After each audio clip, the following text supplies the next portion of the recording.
Welcome everyone to the ArtTable program, Artnet's Artist Breakfast. My name is Joy Glidden, and it's wonderful to see you all here once again for a riveting talk. This series has been very successful, and we want to especially thank our sponsors, Artnet.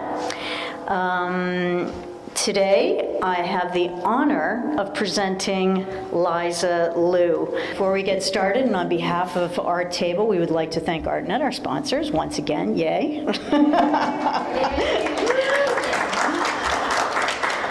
And I also want to point out my fellow committee members. Without them, we would be nothing. So Gracie Manchin, Heather Darcy Bendari, who I don't think is here today, and Sarah Marquette, right over there. And of course myself, Joy Glidden. We're going to take a moment to hear from Heidi K. Lee and perhaps some of the things that are happening here at Artnet. And I'll be back in a moment to present Liza Lou. Here you go. Good morning. I hope everybody enjoyed their breakfast. I'll keep this really short because we have something a little unusual planned, as you know, than our normal breakfast series. But we have been so grateful to have all of you lovely ladies to come to Artnet and just enjoy, you know, the breakfast series. And so we want to welcome all of you back, and we hope to continue many more exciting breakfasts. Joy mentioned I could say what's new on the horizon. Basically, we have a new website design for the end of the year, but we'll make a separate announcement. I don't want to take too much time on that. So I just want to quickly say thank you and welcome again, and enjoy the show. Oh, the pressure's really on, Liza. It's an all-out show.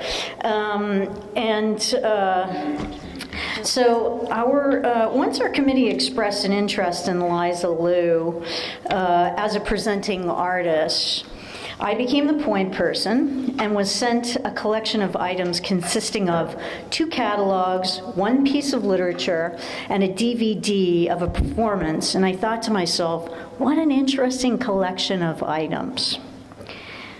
It's vast. It implied Lou as a writer, a performer, as well as an accomplished visual artist. And then I thought, is it possible for someone to be so talented as to be able to master the 3 genres? And of course, the answer was undoubtedly, unquestionably, yes. If Liza chose to stop making visual arts tomorrow, she could certainly have a career as a writer. Her book, Durban Diaries, is a page turner, and I really mean it. I sat there and I thought, oh, you know, I'm gonna read this. It was by this visual artist, and then I started and couldn't stop. So here it is, and I could pass it around, or I could put it on this table over here, and please feel free to look at it and breeze through it, but I would say try and get it. It's amazing. Maybe Heidi, you can pass it around a bit.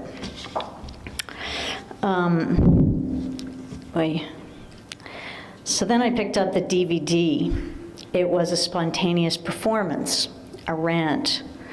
It is riveting, tender, heartfelt, and exuberant, all in one breath. It expressed vulnerability, morality, and it implied injustice, misconduct, violence, shame, humanity. Ethics. We live by our ethics, our moral conduct, and move through life guided by and judged by the measurement of these qualities within each of us. It defines countries, culture, humanity, and it defines and underscores this great artist, Liza Lou. Her work imbibes social and political themes such as women's issues, social justice, and human endurance that underscores her practice. Ms. Lou was born in New York City in 1969, first gained attention when her room-size sculpture, Kitchen, was shown at the New Museum of Contemporary Art, New York in 1996.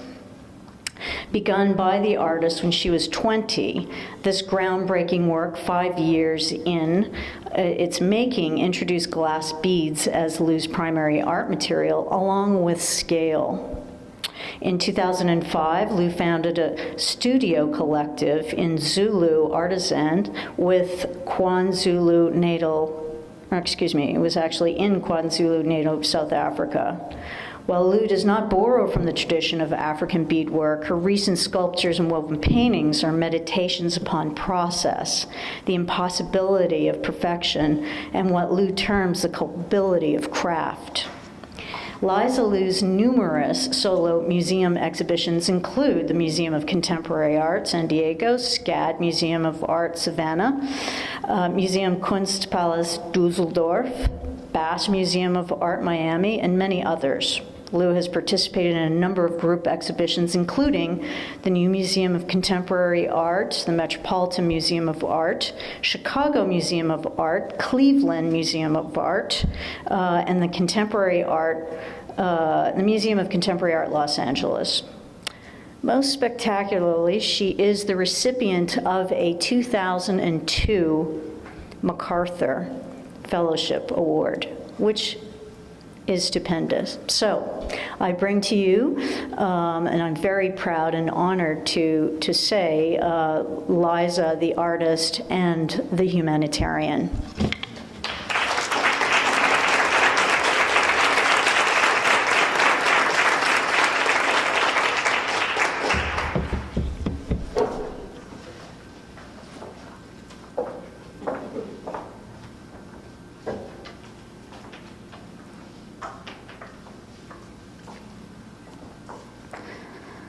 Pray, pray, yea, pray, pray,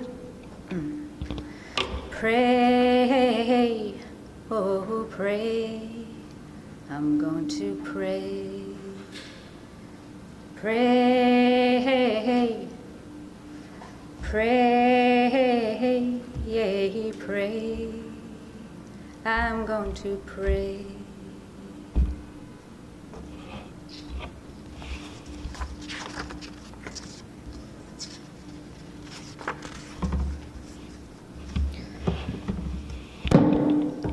Sitting in my Durban storeroom with over 1,000 kilograms of glass beads crammed to the rafters and jammed into boxes, I ask, what do you want to become? And the material does speak to me. It wants to be itself. Do as little as possible, it says. Lay me out in a single file. Weave me together in a single stitch. Balance me on my tips. Go on like that for miles. When I first traveled from LA to South Africa in 2005, I had been working with beads as an art material for 16 years. My idea was to create a sculpture with beadworkers from the townships of KwaZulu-Natal. It would be a way to complete a major project and at the same time help to build a solid economic entity over a period of 3 months with previously unemployed women. It was a question. It was an art experiment.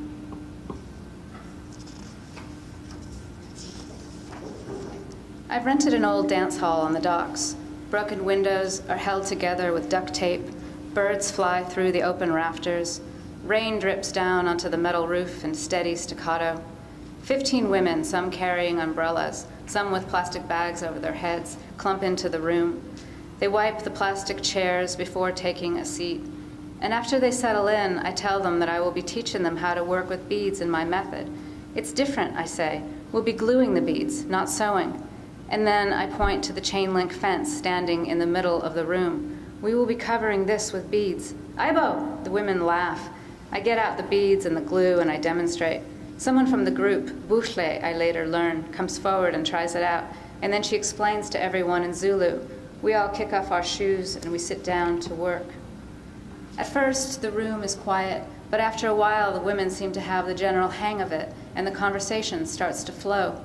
They're speaking in isiZulu, and I have no idea what they are saying, but from their smiles and laughter, I can see that everyone's having a wonderful time. I smile and grin. But between bubbling pops and clicks of Zulu, bits of English start to blurt out, and I begin to get the gist of what the women are saying. My skirt, cut at an angle, has a rope tied at the end of it. Someone wants to know if I'll be dropping anchor. Laughter. Tears stream down cheeks. High fives. Seems as if someone doesn't have a maid, I hear one of them crack. Or an iron. My shoes, another source of hilarity. Trainers with a skirt? Thigh slapping. Guffaws even. But when our skin touches to past beads or a pair of scissors, they flinch.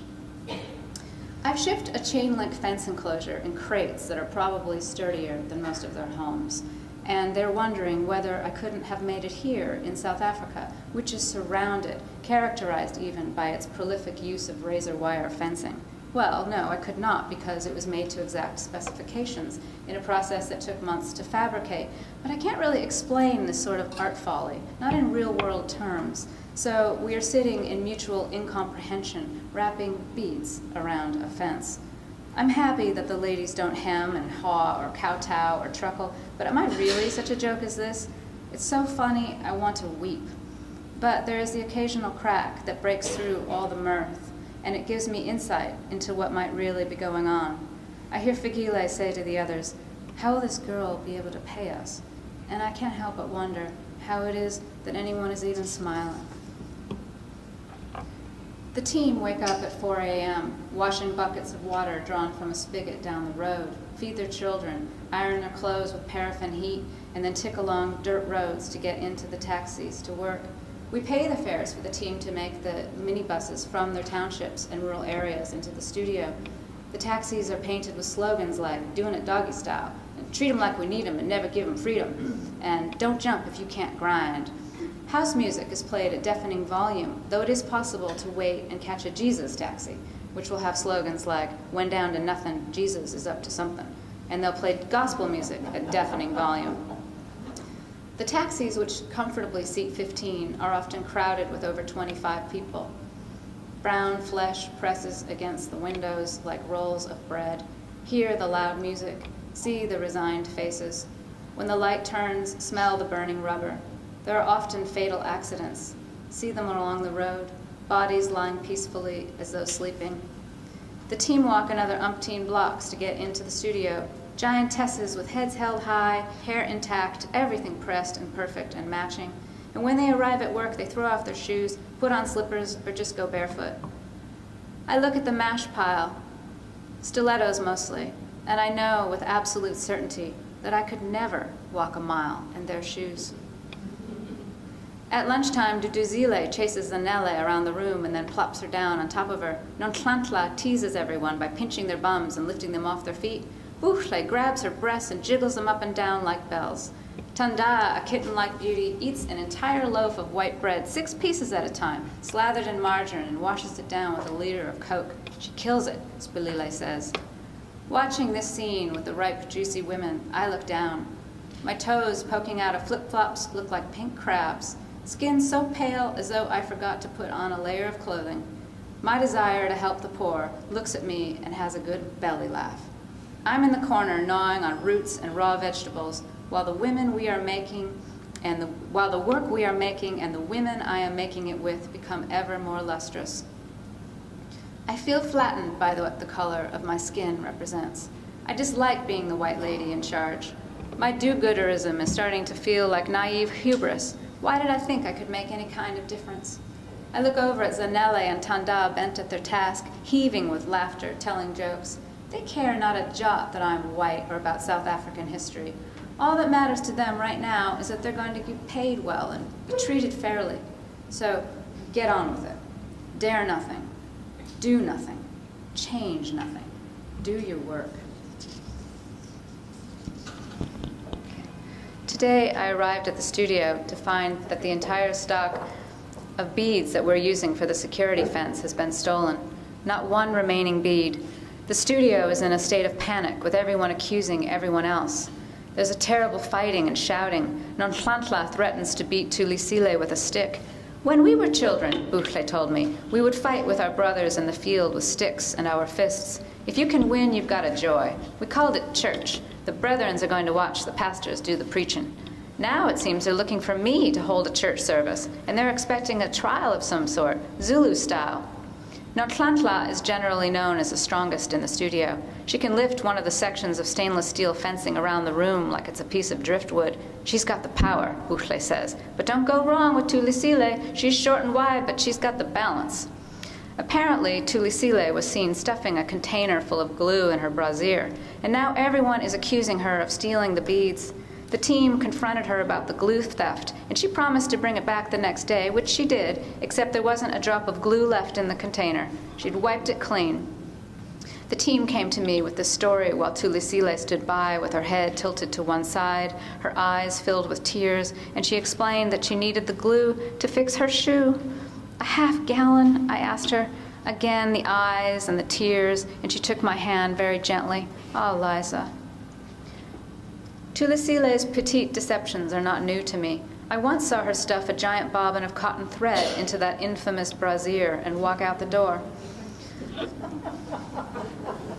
I didn't say anything. At the weekends, Tulisile sells her beadwork to the tourist trade, and when she works in the studio, she sits like a Zulu queen with her back ramrod straight out in front of her and her feet straight out in front of her. And I admire her prodigious skills and the dignity that she brings to the task. So she's stealing the cotton, I thought, as I watched her sail out of the room with her chest bulging. Let her go. I felt humbled by this theft, at the sadness in it, the desperation. Probably I should have confronted her and then given her the cotton, but I remained silent. Working with beads is a connection to an ancient struggle, a struggle I did not know. Since being in Africa, I have met women who can weave faster than other people can walk. Weaving is a way of getting somewhere. It puts food on the table, has agency in the marketplace. If you can weave something with beads, you've got a skill. Maybe you can survive. But enough. With all the beads stolen, there's no work for anyone. There's the Taoist admonition on leadership. Do not give people the room to do wrong. And if I have valued my materials so little by not storing them properly, well then, perhaps they should be stolen.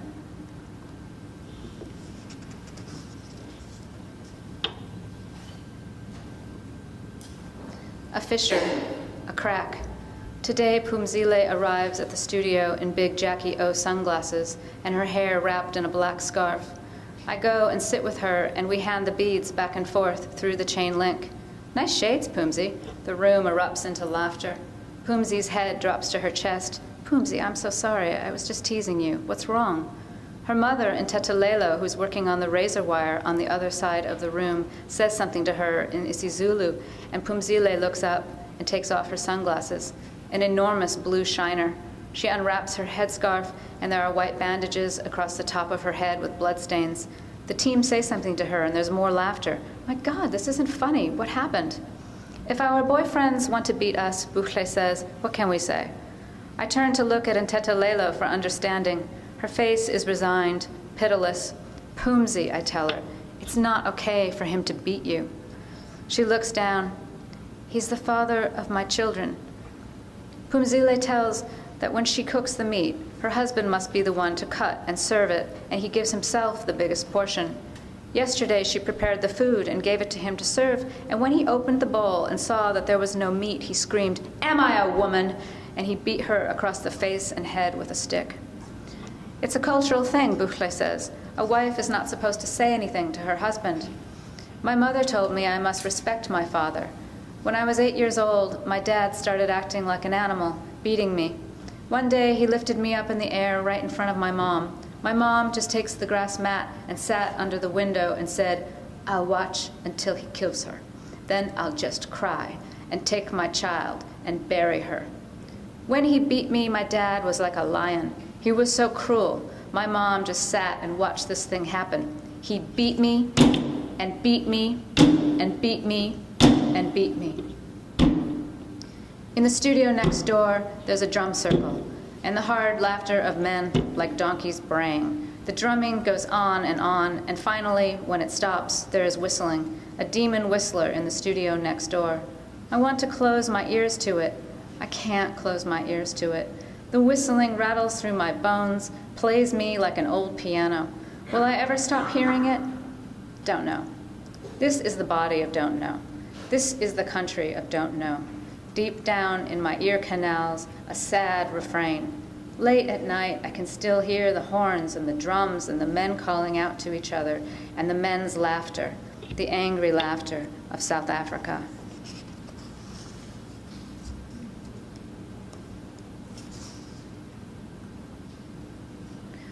While we're working, the team teach me Zulu songs. Seems like we're going to sing till the glory of the Lord comes down. Voices in harmony, an arc rises above the sound like a third harmonic. In singing, as perhaps in all else, I learn to hold my line. And so we sing into the work, infuse the work with song, a kind of incense or blessing over everything that we touch. I have no idea whether or not it's possible to apply beads to razor wire and chain link, but at this moment, practicality seems irrelevant. Are we singing in order to work, or working in order that we can sing? Beads like notes on a scale. There is something wondrous about this ramshackle place and these women who I'm only starting to know. The teasing starts up. Balance this weight on your head. I manage. Now dance. It's impossible. They tease me about my hair, too silky, and the soles of my feet, too soft. When it is time to clean up in the studio, I dicker with the broom. They grip mop and bucket, squeeze and haul. The place is immaculate in less than an hour. I feel spindly, ineffectual. Who am I? I had no idea that I'm this frail, but I am comforted. I'm surrounded by women who know how to survive. They will go on, and they give me a Zulu name, Sibongile. It means thank you. Beads fall like rain. Inside all the chaos of Africa, there is a still point. There is order. Something magnificent emerges from out of the ugliest of symbols, razor wire, chain link fencing. The wrapping of beads around an ugly thing like a forced field of love. It has taken nearly 5 months and the security fence is completed. My husband Mick arrived from LA and we have tickets to go home in another week. There's a tremendous celebration and shaking of heads, sighing and peering at the work. The team gather around the sculpture and pose to have their picture taken. Notlantla strikes a Josephine Baker, drapes an arm on the fence. Zanele runs up and puts her hands on her hips. Pumzile tilts her trilby hat, rocks forward on one heel and swings out one hip. Buchle stands ramrod straight and stares straight into the camera. And now the team encircle the fence and sing. A dance breaks loose and there's stamping of feet and clapping. Tanda picks up one of the plastic chairs and uses it as a drum. Other people, including the demon whistler and Mr. Zim, come to see what the clamor is about. Here stands a menacing fence covered in pixie dust. The shippers arrive and set out their packing materials to crate the work, and we've planned a feast for later today. And as the men carry the crates to the truck, the team follow behind like mourners at a wake. Walking along the quay, Nontlantla and Pumzile take my arms. Water laps along the dock. Nontlantla asks me to repeat the phrase, Gizu Shesha. Gizu She what? Gizu Shesha. Okay, Gizu Shesha. Nontlantla gives Pumzile a high five. You just said you will return.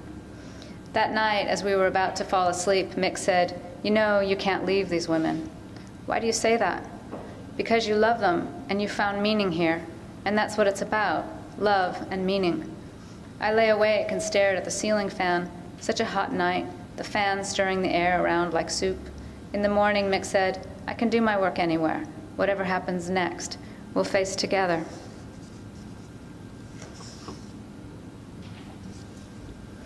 Costa's my studio manager, Costa tells me that I now have to stop hiring new people, but the team keep bringing in friends and it's hard to say no. Tulisile wants me to hire her son. She takes my hand. No, I tell her, I can't hire anyone else. But the next day she arrives with her Sponello. He's young, 19, just graduated from high school, and he speaks fairly good English. He tells me that there's no jobs. He shows me samples of his beadworks. He looks so lean and hopeful. My resolve weakens. Okay, I tell him, you're in. And he's great, everyone loves him. He's taken to wearing an apron. He teases the ladies and tells them that they're all his wives. He flexes his muscles and says, me, I am Zulu man. And he beats his chest with his fist. The ladies tease him, such a man, such a man. Also new to the studio, Nomusa, whose Zulu name means grace, and she's a tiny woman with enormous eyes that seem to soak up all the light. She has a lovely smile with teeth that stick apart, big as bricks. She has no children, rare for a Zulu woman, but then she's young yet, and Buchle tells me that someone has paid Labolo for her, the bride price, for her hand in marriage. In the rural areas, a man must pay lobolo of 11 cows. In the townships, they pay cash. Buchle explains, the 11th cow is thanksgiving for the mother because you kept your virginity, because she taught you to behave well. If you're no longer a virgin, he will pay 10 cows. If you've got a child, he'll pay 8. Every time you've got a child or a fault, he's got a discount. It's a good system, she continues, because in African culture, men usually beat their wives. So if he's paid for you, it's not so easy for him to disfigure you. Costa has just returned from a 4-week workshop at Harvard on tuberculosis and communicable disease prevention. He arrives at the studio, pockets jingling, holding a spray bottle filled with water. He wants to explain how TB is spread. We stop working and gather our chairs for an impromptu talk. He squirts his spray bottle into the air, and we watch as it sprays to the ceiling and drips down onto our heads. He explains that when we cough or sneeze, the bacterial-laden sputum flies into the air as fast as 150 miles per hour, hovers, and then drops down, where another person from across the room can breathe it in. The studio erupts into laughter. There are expensive lights that we can install into the ceiling, which will kill the bacteria in the air, and special ceiling fans, but for now we just need to open the windows. Has Miss Manners traveled to Africa? Does she know that one of the most sanitary ways to sneeze is into the arm of one's sleeve? Costa described how multi-resistant TB, MDR-TB, is spread. This means that when patients discontinue their medicine in the middle of treatment, this happens when patients discontinue their medicine and treatment. It goes like this. You get sick, you take the medicine, you start to feel better, so you stop taking the medicine. You get very sick again, you take a new medicine, you're feeling fine, you think, wow, maybe it's the muti, maybe it's the prayer. So you quit taking the medicine, and now the virus is immune to 2 of the most effective medicines, and it goes on until there's no medicine that can work for you. If you contract MDR-TB and you pass it along to someone else, they too will have MDR-TB. And to be cured, you must be quarantined for 6 months in a special TB treatment facility. Is everyone paying attention? You must always complete your course of medicine. Today was one of our twice-yearly HIV testing and education days in the studio. We've gathered our team into a rented conference room, and a nonprofit group has come to offer a health empowerment course in testing. Statistics say that in the next 10 years, 6 million people in South Africa will die from HIV-related illnesses. South Africa has the highest concentration of HIV and TB in the world. Here, funeral homes are growth industries. It is said that a woman here has a greater chance of being raped than learning to read. And the myth of having sex with a virgin to cure AIDS is still prevalent, which could be why South Africa has among the highest incidence of child and baby rape in the world.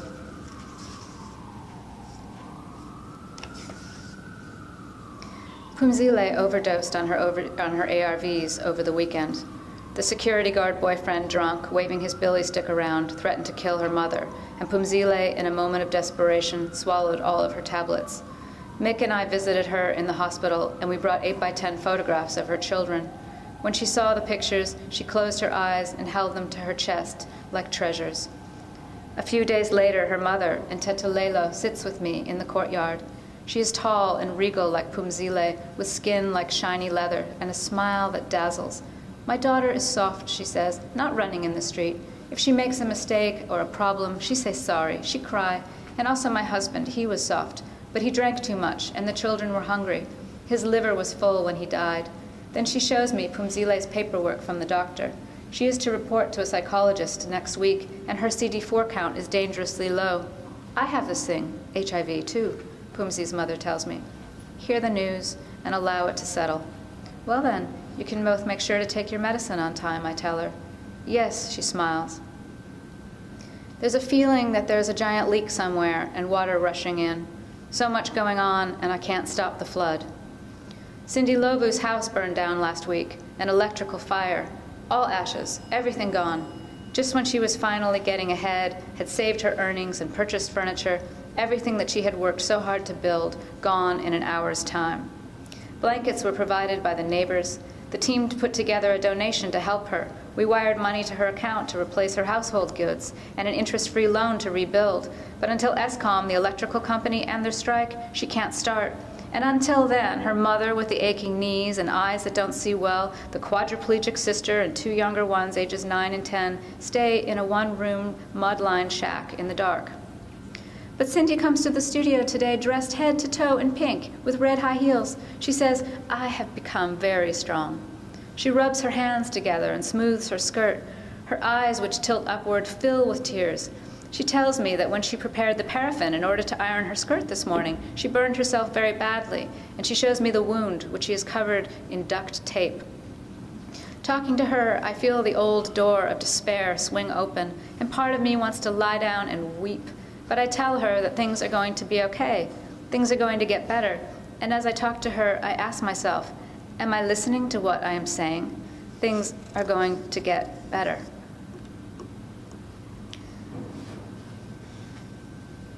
Togo has given birth to a boy.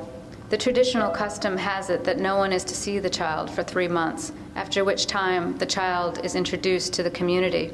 She brought the baby into the studio today for all to coo and kiss on the lips, and he's passed around from woman to woman. And watching this joyous scene, I wish I did not know that a single kiss contains 270 strains of bacteria. Still, Togo's joy is a wonder to behold. When it is my turn to hold the baby, I lift up his shirt to rub his tummy, and there are enormous purple lesions leaking with yellow pus. Togo shrugs. The first recorded incident of scabies is found in the book of Leviticus, but here and now, Durban, 2009, from the looks of everyone around me, this is no big deal. Children have open lesions, yellow parasites living under the skin like their regular house guests. I quietly excuse myself from this celebratory scene and go call Costa. He says he's on the way, and he arranges for Togo to admit her child to McCord Hospital. They test the child for HIV. They prescribe ointment and antibiotics. The baby is not HIV positive, and the scabies are cleared up in a few weeks' time. So what was I so worried about? On my way home from the studio, I'm listening to Bob Dylan, and I have no idea where I am, whether to turn left or right. Miss Lonely, do you want to make a deal? How does it feel to be on your own, with no direction home, a complete unknown, like a rolling stone? A beggar kid comes up to my window wearing a green plastic trash bag around his neck. He gets down on his ragged knees in front of my window. Please, miss. And now you don't talk so loud. And now you don't feel so proud.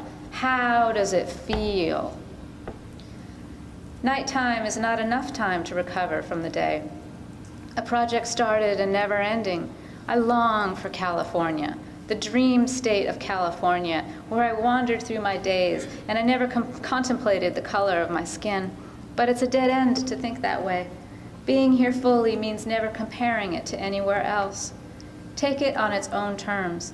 I'm knee-deep in the paradox of life in South Africa, and I'm gripped. Agnes Martin said that artists should be responsible to no one. Artists shouldn't have pets, never have children. An artist is lashed to her work. That is her sole responsibility. She wrote, being detached and impersonal is related to freedom. That's the answer for inspiration, the untroubled mind. Costa called to tell me that Nomusa has died. I walk into the studio to relay the news to the team. Stunned silence. People stop their work and sit. Bouchle begins to cry. I go and sit with her, and then Bouchle scrapes her chair back and runs out of the room. Tanda goes after her. I sit in the room with the team. Bouchle and Tanda come back in. I tell everyone that we should all go home, but everyone continues working. Then stop for a time. Then start again. Pick up 5 beads. Thread them on a string. Tie the beads in a circle. We weave because our hands have skills. We weave when we don't have the heart to sing. The patient minutiae of beadwork being made in a place with so much chaos puts order to our day. Control the smallest thing. Take comfort here. Solve the problem of a tangled piece of cotton or a needle that won't thread. Make something beautiful. Insist on beauty in spite of everything. We toy. We march for beauty. The long drive to the funeral, Mick and I drive with Costa. We're on our way to give Bouchle and Lucy a lift. We're driving along the southern edge of the Valley of 1,000 Hills, and Costa's talking about the social burden that the team face. It's a social network, he says, which they are held accountable for. If you have a job, you must support all of these others. The team is at a fragile transition between rural and urban living. And then he speaks about how the TB virus is spread. So much of it spread in the hospital waiting rooms, he says, while patients are waiting for their ARVs. I'm staring out of the window. No one was going to die under my watch. No harm would come. She would be like that HIV-positive friend of ours who was stage 4 but took the ARVs and in 4 months was out playing soccer in the fields. I interrupt Costa. Then why don't they provide masks in the waiting rooms? If they know this, why isn't anyone doing anything? The masks are expensive, Costa says.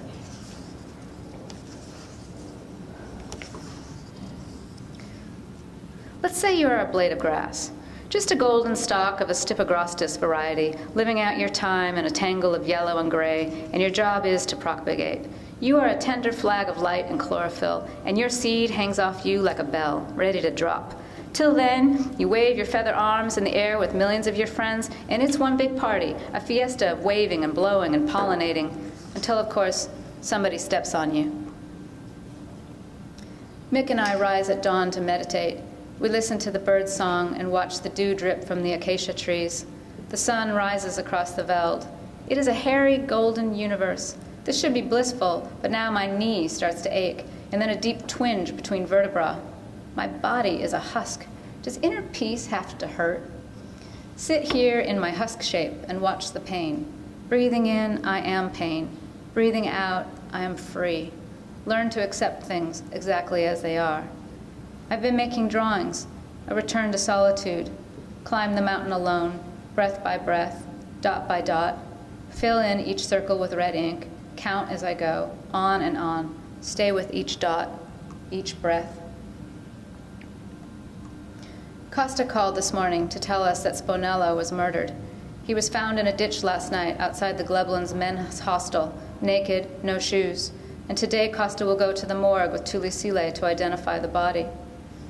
The order and process of events, the funeral arrangements, choosing the casket, buying food at the grocery store for the wake, getting a towel to cover Tulisile, the drive along steep, slippery dirt roads to the homestead in the Do-Do-Do mountains, the building of a shack enclosure for the body, the preparing of the body before the casket arrives, the prayers said by the Shembe priest, the arrival of the casket, the slaughter of a goat, the digging of the grave, the pouring of the goat's blood into the grave, the transfer of the body into the casket, the rain clouds, the transfer of the casket into the house, the all-night vigil.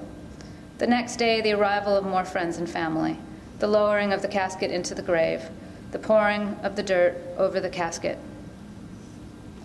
Ostriches run alongside our 4x4, all bushy-tailed and plumed, enormous feather dusters on spindly legs. The grass on the hills is like parted hair combed to one side. There are green patches and then long black stripes. Mick and I are bumping along the roads in silence. We pass a donkey cart, known locally as a Kalahari Ferrari. We come to a crossroad. There's a forlorn-looking young man at the side of the road and no one around for miles. And he looks so much like Spinello. The short cropped hair, the football jersey, eyes that are set wide apart. We stop to pick him up and 4 men jump up from behind a wall, but he turns and waves to them. And I can smell alcohol on his breath, and I can tell he's a little drunk, but by then he's already jumped into the back seat and closed the door. Someone's been imbibing, I say to Mick. From the back seat, he hands us 20 rand. Because I am paying you, he says. Me, I am Justice, my name. No, okay, keep your money, Mick says. Now we're traveling down a very narrow incline. Large, sharp stones cover the road, and we're driving very slowly so that we don't get a flat tire. Justice in the back seat. Me, I am thanking you. I am thanking you. Okay, Mick says. I am thanking you, Justice continues, because you see, I am a black man. Uh-huh, Mick says, looking in the rearview mirror. I'm a black man, and you are trusting me. You are trusting me. You are my friend, because you are trusting me. And he hands me a cell phone so that I'll enter our phone number. Whites are never trusting blacks, he says, and you trusted me. Please give me your phone number. But his phone is locked, and he's too drunk to make it work. So I write down Mick's number on the back of a flyer, and I hand it to him. After several miles, we reach another crossroad where he wants to be dropped off. He jumps out and waves to us. Goodbye, my friends. God is blessing you. You are trusting me. Mzee tells me the story of Ugutwala and Spinello's father. Spinello's father went to a Sangoma who told him that in order to be rich, he must kill his firstborn son, Spinello, and his wife, Tulisile. The traditional doctor gave him a muti, it's a medicine, that would give him strength, and it killed him instead. So you see, the ancestors did not want him to be rich. Mzee shows a smile empty of teeth. My God, I said, Spinello's father plotted to murder him? No, Mzee corrects. Spo's father wanted to be rich. It is a different thing. It is Ugutwala when you want to kill someone to become rich. In our community, if you want to become rich, you can go to the Sangoma and he will tell you what you must do. Maybe he will throw the bones and he will tell you that you must go to the big forest and allow a snake to wrap itself around you and you mustn't move. Or maybe you will be told, mustn't wear shoes, mustn't wash under your arms. If you don't do what he tells you, all of your things will end. You will obey all of these things to become rich. And next he can tell you that you must kill someone in your family and you must take their blood and he will make a muti for you to make you rich. Sometimes he needs the head or a nose, the hand or the tongue, but not the body. And then he will make a muti to fix with all these things. Buchle told me that Spinello had 2 girlfriends and that he had a child with each of them. He had seen a Sangoma who had told him that in order to be rich, he must cut off the nose of the mother of his firstborn child. He didn't do it, but Buchle said they often argued about it while they were working, the pros and the cons. Are you disadvantaged? I had asked in an early questionnaire. No, I am just like everyone else, had been the unanimous reply. Long days, longer nights. It's 3 a.m., the hour of the wolf. The wind is blowing in Durban. Our apartment building looks out over a parking lot and other apartment blocks, and yet it is eerily unpeopled. I watch the bats fly between the buildings. What can I do tonight? Pack, claw at my skin. Dark, darkest night. The wind has stopped. How long before the sun rises? An hour? 2 hours? I'll sit here all night. I'll watch and I'll wait. My eyes are 2 yellow pokers burning holes through my skull. I am watching and waiting. Waiting for what? The dawn? The hope of a new day? Now the birds unite in song. Here they come, the clawing harida, screeching across the sky, big as dogs, the early morning sky, still black. I've started a new weaving project. Arms sweep up in a single gesture, an orchestra of violinists, as the thread is pulled taut. Beads fall across the table and ping onto the floor with the tapping of feet. Noma Langisa murmurs something that sounds like B18. Imziri wears headphones and makes a low moo sound. Buchle sighs, oh Jesu. Pumzile makes little bird sounds, brr, brr. My own sound, a tendency toward the deep sigh, not out of exasperation, more like I'm coming up for air. B18, moo. Oh Jesu, brr, brr. B18, moo. Oh Jesu, brr, brr. There is a city inside this process. A local economy springs up. I offer interest-free loans, which trickle down to the loans with interest that are offered to friends and relatives. There are property transactions and construction plans. There's a donation book to help pay for funerals. There are stockvels, a pool of money that the team contribute to each payday and then draw funds on a regular basis. There are bulk purchases of staple items such as sugar, flour, rice, and paraffin. There are direct sales schemes, Avon vitamins, Herbalife, various colognes, body sprays, and creams are passed from one plastic packet to the next. There's a mirror propped up on a windowsill in the corner of the room. Hair is slicked down and parted, waves are tidied, wigs adjusted. I must be the whitest person for miles, but I'm invisible here in the crush of commerce.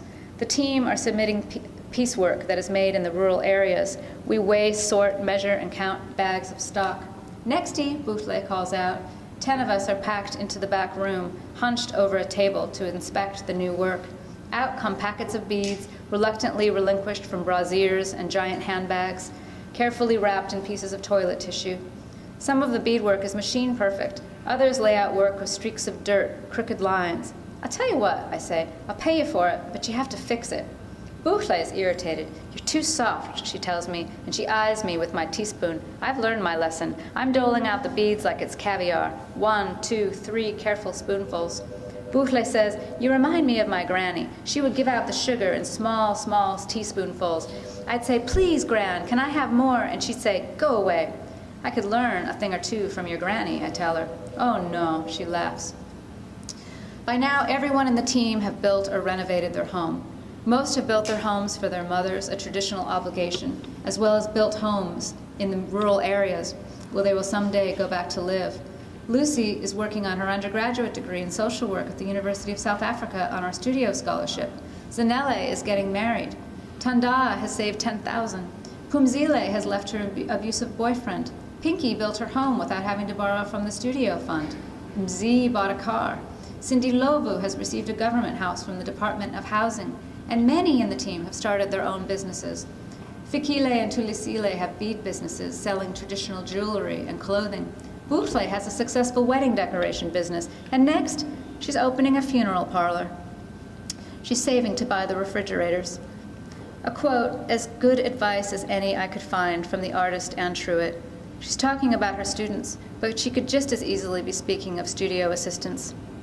The mother in me, the one who sees the students as if they were children wandering in a dark forest, wants to rush to them with whatever light I carry.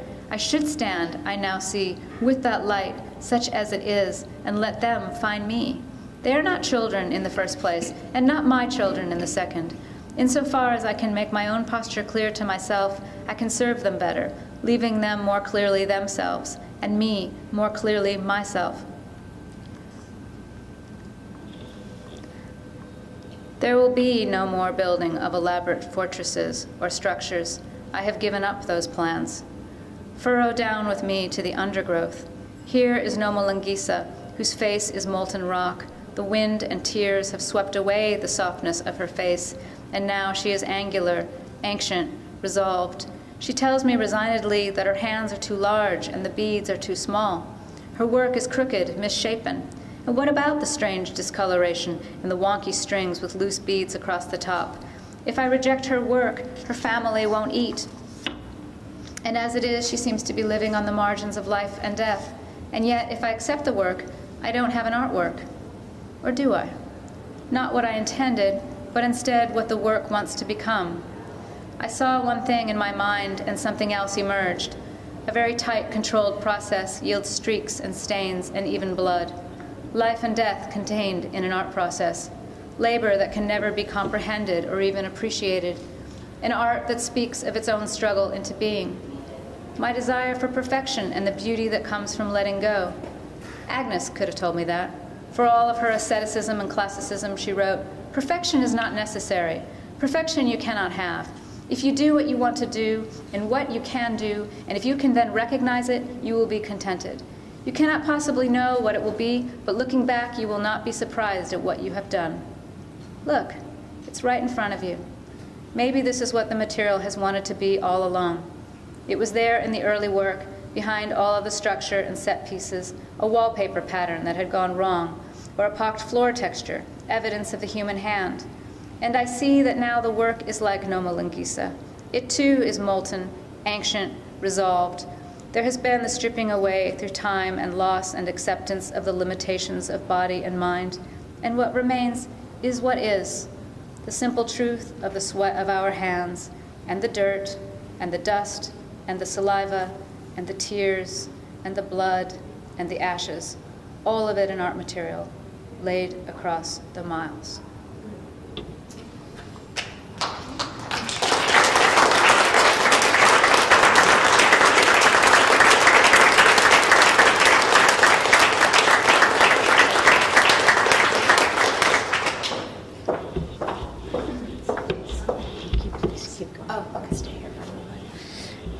So we're going to have time for just, if you people need to come in, please do, by all means. We're going to have a few questions, kind of quick, if possible. Liza, does anyone have a question? Yes.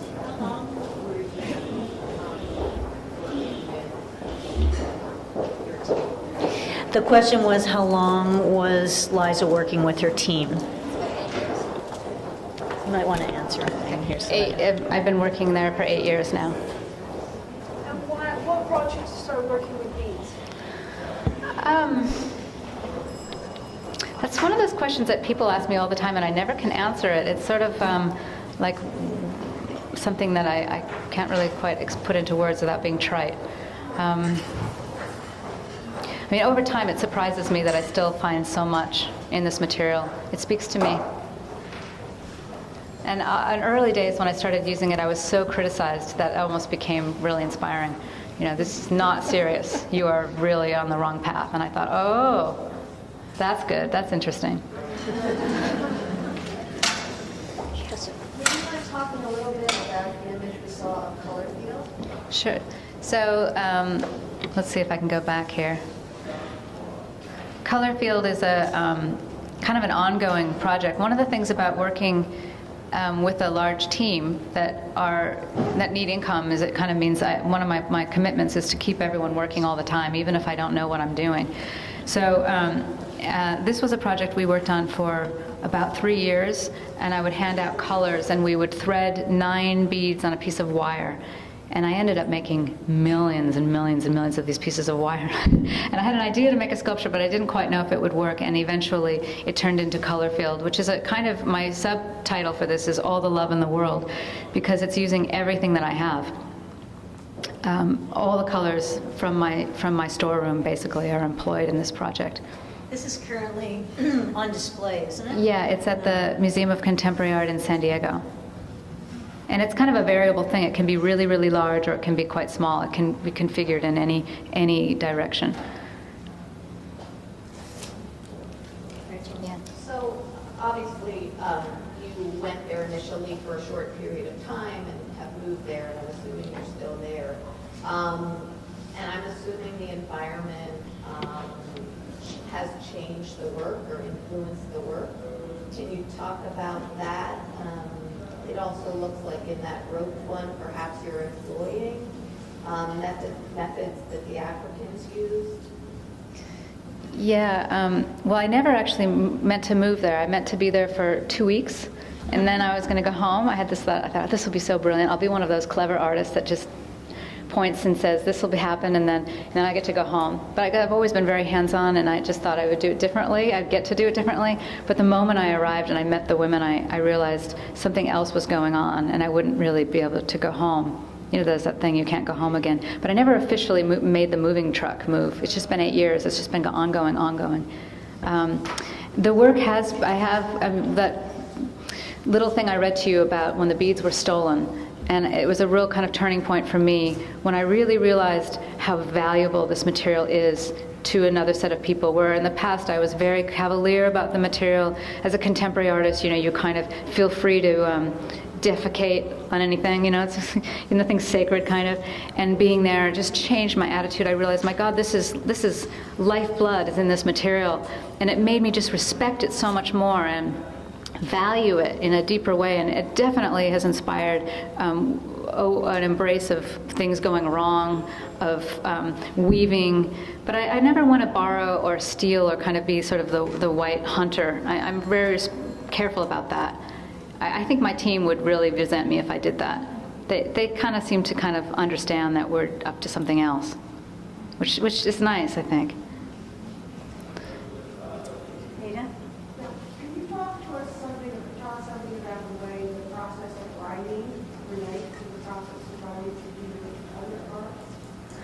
How does the process of writing relate to making art?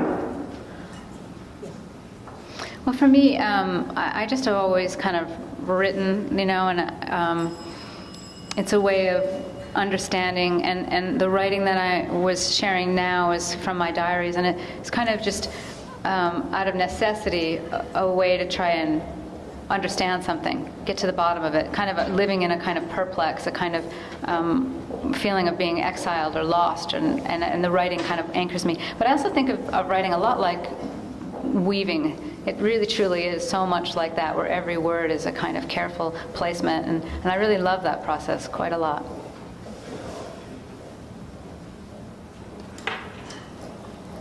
Great. Yeah. Well, Thanks. Liza, so amazing. Thank you. Absolutely wonderful. I guess it's pretty easy to see or know why she is the recipient of the MacArthur Fellowship. She has stayed committed and is both a humanitarian and a great artist. Thank you again. Just a few things. I want to introduce Ada. Perhaps you have some ArtTable information that you want to convey, or Lucy's the one. Well, I just want to thank you all for coming, and thank you, Liza, for this amazing presentation this morning. All I could think of was you have a Magritte sky behind you as a perfect sort of backdrop, sort of several worlds at once. But it's wonderful to see sort of faces that we don't generally see here, and we're delighted by that. I think a month from tomorrow, we're going to Washington to celebrate our handing over the archives to the Archives of American Art, their oral histories of women who have been instrumental in the history of ArtTable, and this documentation of artists that we're doing today is a kind of continuation of that process. Wonderful. And we're delighted not only that to have you all here, but that we have a document for the future about this as well. So thank you. And I think Thank you. Lucy may have started off. well, I do want to mention also our next art breakfast is going to be Eleanor Anton. So that's going to be very exciting. Another artist that burgeons on performance, and it's a little bit serendipitous that it's happened in this manner, but Lucy, please. Just briefly wanted to mention some upcoming programs. Next week we have award-winning comedian and art historian Hannah Gadsby, who just did a performance at the Edinburgh Fringe Festival on the female leading art, and it's supposed to be hysterical. And she's performing that for the first time in the United States just for an ArtTable audience. So that's very exciting. And that's the 22nd. We had a networking dinner that week as well on the ethics in the art world, sort of surrounding some of the recent scandals that have been coming up. And then we have our career development roundtable on November 1st, which is one of our biggest sort of career development programs of the year. And more to come, but also the Washington, D.C. Oral History Project is something that's very exciting for us. So. Great. Thank you. Thank you all for coming. We'll see you next month.